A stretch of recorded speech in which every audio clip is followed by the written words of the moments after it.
The fifth film in the MonsterVerse is finally here. In this film, we see Godzilla and Kong teaming up in Godzilla Kong: The New Empire. This one is directed by Adam Wingard, and we see Rebecca Hall, Brian Tyree Henry, and Kaylee Huddle return and reprising their roles from the previous film, Godzilla vs. Kong. Following their explosive showdown, Godzilla and Kong must reunite against a colossal, undiscovered threat hidden within our world, challenging their way of existence and our own. The film takes place shortly after the events of 2021's film Godzilla vs. Kong.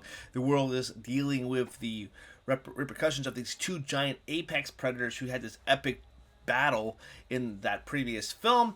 Kong and Godzilla are separated. They're ruling two different territories. Kong is the ruler of his domain in Hollow Earth, while Godzilla is roaming the land above, which is the world that we do populate. But he also is taking down giant kaiju entities as well. So whenever one of those creatures or kaiju pop up in the Earth, Godzilla is there shortly to take them down as well, kind of protecting it, but also causing a lot of damage there as well.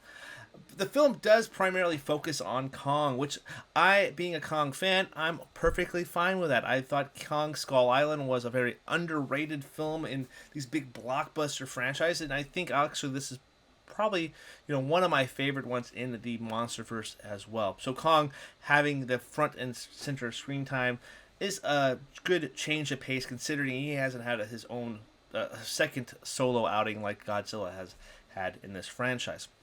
We do focus on him quite a bit because Kong is looking for creatures that do look like him. So as he travels deeper and deeper into his territory, he does find more ape creatures. However, their motives are a lot different than his own, and he is wanting they are wanting to escape and rule the world above them and take down Godzilla.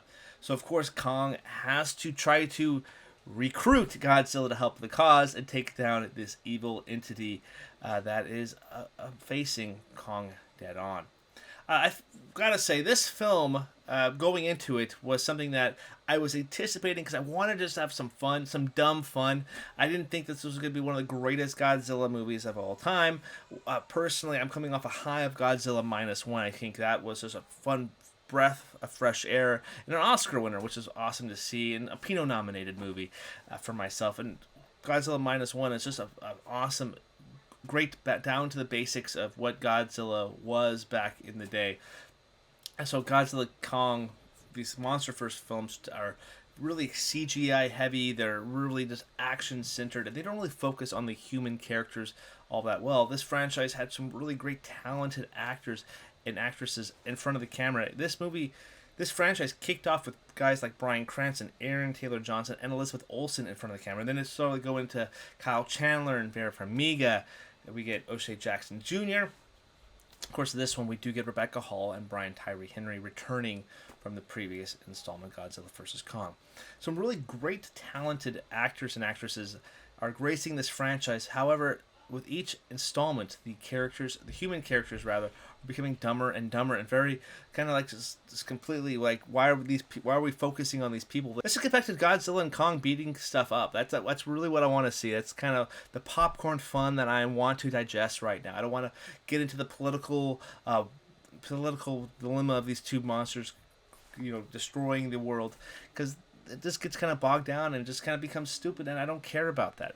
However, for this film, I enjoyed the human element of the film quite a bit. I like seeing this character named Gia, which is a returning cast member from Godzilla vs. Kong. Her name is Kaylee Huddle. She is the daughter of Rebecca Hall's character, who Rebecca Hall plays Dr. Eileen Andrews. I like seeing their kind of motherly daughter relationship there, and seeing where Gia is finding her people and kind of finding her voice here as well in the franchise. So I really liked seeing her in here quite a bit and seeing that kind of development. And of course, Brian Tyree Henry getting the comic relief and making a lot of funny jokes, and just kind of a really fun character to get behind and kind of cheer for. And again, we do focus quite a bit on these human characters, and if you're able to turn off your brain with some of the crazy nonsense that they are spouting in the film, that's actually kind of enjoyable. They don't come across as stupid or dumb. They are smart in this one by realizing like we need to just let these guys do their thing, and hopefully everything works out, and we'll just kind of stand here and help out where we can if we're able to. Rebecca Hall and Brian Tyree Henry are some of my favorite actors here, and there's also another new character played by Dan Stevens in a character role that I would never imagine this character would ever need to exist in any franchise, but I'm really happy that he does exist now in this MonsterVerse. He plays a character of Trapper. He is basically a giant kaiju dentist. He repairs a tooth on Kong there, and he has a lot of fun, witty dialogue, and seeing what Dan Stevens has like transformed in. I loved him in The Guest, seeing him. He came from Downton Abbey, and then of course The Beauty and the Beast. He's played on a lot of other fun roles here, but this is a really like fun role that I could possibly see nominated for like a Pinot at our next Pinots for 2024 movies.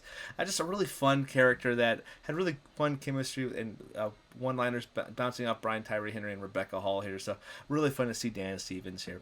But we're not here to talk about the human characters. We're here to talk about that big kaiju monster fun. Of course, the big bad in this movie we got to talk about. He is Scar King. He is the big giant ruler of the ape who got banished into this fiery realm below Hollow Earth by, of course, Godzilla, and he wants his revenge. He just trapped one of the original kaiju, which is like this ice entity that has created the first ice age. There's a bunch of backstory and kind of monologuing about who characters are, but it's still rather fun to kind of dive into this and to see some big dumb fun.